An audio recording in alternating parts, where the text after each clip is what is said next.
Hi ಎಲ್ಲರಿಗೂ ನಮಸ್ಕಾರ. ಇವತ್ತಿನ ನನ್ನ ಒಂದು ಯೂಟ್ಯೂಬ್ ಚಾನಲ್ನಲ್ಲಿ ಅಕ್ಕಿ ಕಡುಬು ಅಥವಾ ರೈಸ್ ಬಾಲ್ ಅಂತ ಏನು ಕರೀತಾರಲ್ಲ ಆ ಒಂದು ರೆಸಿಪಿನ ಶೇರ್ ಮಾಡಲಿಕ್ಕೆ ಬಂದಿದ್ದೇನೆ. ತುಂಬಾ ಚೆನ್ನಾಗಿರುತ್ತೆ, ಮಕ್ಕಳಿಗೆ ತುಂಬಾ ಇಷ್ಟ ಆಗುತ್ತೆ.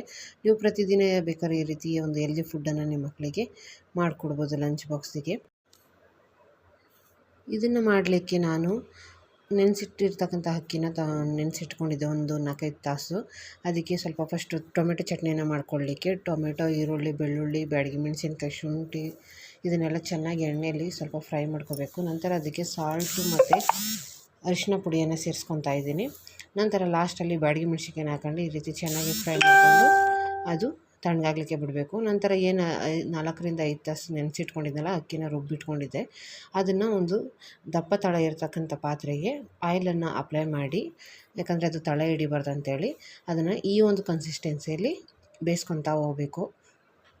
ಜಸ್ಟ್ ನೆನೆಸಿಟ್ಟಿರ್ತಕ್ಕಂಥ ಅಕ್ಕಿ ನೋಡಿ ಈ ರೀತಿ ಗಟ್ಟಿಯಾಗಿ ಬೇಯೋ ತನಕ ನಾವು ಅದನ್ನು ಸ್ಟೀರ್ ಮಾಡ್ತಾನೆ ಇರಬೇಕಾಗುತ್ತೆ ಕಂಟಿನ್ಯೂಯಸ್ಲಿ.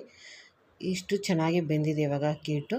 ಇದನ್ನು ನಾನು ಈ ರೀತಿ ನಿಮಗೆ ಯಾವ ಶೇಪಿಗೆ ಬೇಕೋ ಆ ಶೇಪಿಗೆ ನೀವು ಮಾಡ್ಕೋಬೋದು. ನಾನು ಇಲ್ಲಿ ಗುಂಡಾಗಿ ರೈಸ್ ಬಾಲ್ ಶೇಪಲ್ಲಿ ಮಾಡ್ಕೊತಾ ಇದ್ದೀನಿ, ಸಣ್ಣದಾಗಿ. ಚೆನ್ನಾಗಿರುತ್ತೆ ಈ ರೀತಿ ಮಾಡಿಕೊಂಡ್ರೆ, ಮಕ್ಳಿಗೂ ಕೂಡ ಅಟ್ರಾಕ್ಟಿವ್ ಆಗುತ್ತೆ. ಅವ್ರಿಗೇನು ತಿನ್ನಿ ಅಂತ ಹೇಳೋದೇ ಬೇಡ, ಆರಾಮಾಗಿ ತಿಂತಾರೆ.